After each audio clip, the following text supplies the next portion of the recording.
दोस्तों, श्री रामचरितमानस का 5वां अध्याय है सुंदरकांड।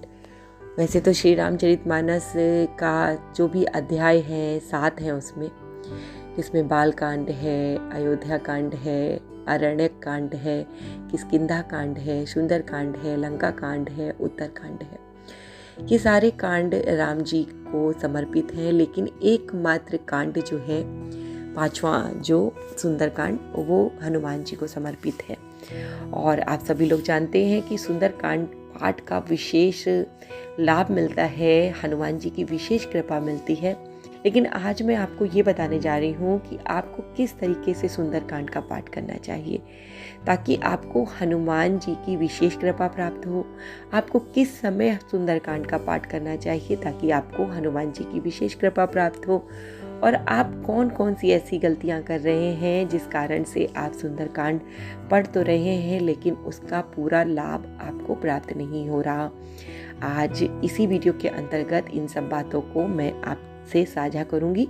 लेकिन उससे पहले सभी हनुमान भक्तों को मेरा राम राम। और जो भी भक्त आज पहली बार मेरे साथ जुड़े हैं उन सभी का स्वागत करती हूँ हमारी यूट्यूब फैमिली श्री हनुमंत साधना रहस्य पर।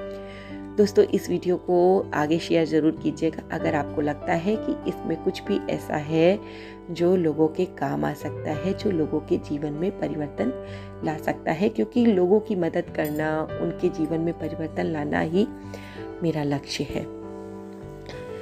दोस्तों, मैं सुंदरकांड के विषय में बात कर रही थी कि सुंदरकांड पढ़ने से बहुत ज़्यादा लाभ होते हैं, डेफिनेटली मिलते हैं, पर आप सुंदरकांड पढ़ने का सही तरीका नहीं अपनाते। सुंदरकांड दोस्तों पढ़ने में लगभग 2 से ढाई घंटे लगते हैं अगर हम केवल कंटिन्यू रीडिंग करते हैं।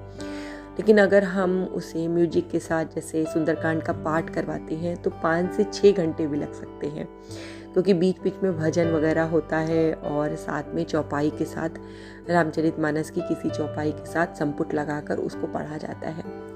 लेकिन अगर हम सुंदरकांड घर में रोज़ाना पढ़ना चाहें तो किस तरीके से पढ़ सकते हैं?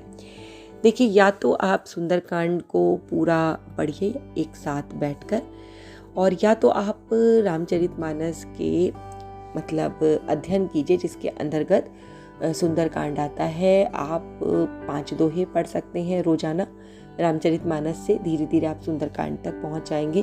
पूरी रामायण इस तरीके से पढ़ी जाती है। और या तो फिर सुंदरकांड को कुछ लोग पार्ट में विभक्त करके भी पढ़ते हैं, लेकिन वो तरीका सही नहीं होता है। हम जब भी सुंदरकांड पढ़ें उसे हमें एक बैठक में ही पढ़ना चाहिए। इस बात को हमेशा ध्यान रखिए। ज़्यादातर सुंदरकांड का पाठ हमें शाम के समय में करना चाहिए, वो ज़्यादा आपको लाभकारी होता है। सुंदरकांड का पाठ करने से पहले दोस्तों आपको अपने आप को मानसिक, शारीरिक और आध्यात्मिक तीनों रूप से स्वच्छ करना, शुद्ध करना ज़रूरी है। आपके विचारों में मलिनता नहीं होनी चाहिए, आपके मन में किसी के लिए कुटिलता नहीं होनी चाहिए। जब आप सबके लिए अच्छा सोचेंगे तब आपको सुंदरकांड के पाठ का पूरा लाभ मिलेगा। आपको शाम का समय चुन लेना है। आप किसी भी दिन सुंदरकांड का पाठ कर सकते हैं, लेकिन मंगल और शनिवार को सुंदरकांड पढ़ने का एक विशेष महत्व होता है और विशेष लाभ भी होता है। दोस्तों, सुंदरकांड पढ़ने से पहले दोस्तों आपको कुछ सामग्रियों की ज़रूरत पड़ेगी। जैसे आप हनुमान जी की एक प्रतिमा रखेंगे लाल कपड़े के ऊपर, अपने लिए एक लाल आसन रखेंगे, कुछ फूल रखेंगे, कुछ आप प्रसाद के रूप में रखेंगे और एक घी का दीपक जलाएंगे जो कंटिन्यू पाठ के समय जलता रहेगा। जो भी आपके पास दोस्तों प्रसाद हो वो आप रख लीजिए, जो भी आपके पास फूल हो वो आप रख लीजिए। अगर आप घी का दीपक नहीं जला सकते हैं तो आप चमेली के तेल का दीपक भी जला सकते हैं, या तिल्ली के तेल का भी दीपक जला सकते हैं, या सरसों के तेल का भी दीपक जला सकते हैं। भगवान भाव के भूखे होते हैं, उन्हें इस बात से कोई फर्क नहीं पड़ता कि आप उन्हें क्या चढ़ाते हैं, उनके सामने आप क्या रखते हैं। वो आपके अंदर का भाव देखते हैं, ना कि बाहरी दुनिया से उन्हें कोई फर्क नहीं पड़ता। दोस्तों, ऐसा मेरा मानना है। फिर आपको क्या करना है कि हनुमान जी की प्रतिमा के सामने जब दीपक आप जला देंगे, प्रसाद चढ़ा देंगे और बैठ जाएंगे पाठ करने के लिए, तो सबसे पहले आपको गणेश जी की वंदना ज़रूर करनी है, क्योंकि विघ्नहर्ता गणेश जी प्रथम पूज्य माने जाते हैं और उनकी पूजा करने से पहले आप कोई भी पाठ करेंगे तो आपको उसका फल नहीं मिलेगा। विशेष लाभ अगर चाहिए, विशेष लाभ क्या मैं कहूँगी, अगर आपको पाठ का जो सही नियम है वो मैं बता रही हूँ, वो ही होता है कि आपको गणेश जी की वंदना ज़रूर करनी है। कोई छोटा सा श्लोक गणेश जी का आप उनके सामने बोलकर, उन्हें टीका चंदन लगा के, प्रसाद चढ़ाकर, धूप दीप दिखाकर, फूल चढ़ाकर उनकी आराधना कर लीजिए। उसके पश्चात राम जी के नाम की एक माला ज़रूर जपिए। इन सब कार्यों में दोस्तों थोड़ा सा समय लगता है, लेकिन कुछ पाने के लिए कुछ आपको देना भी पड़ता है। एक नाम जाप कर लीजिए, मतलब राम नाम की एक माला कर लीजिए। उसके बाद आप सुंदरकांड का पाठ शुरू कर दीजिए।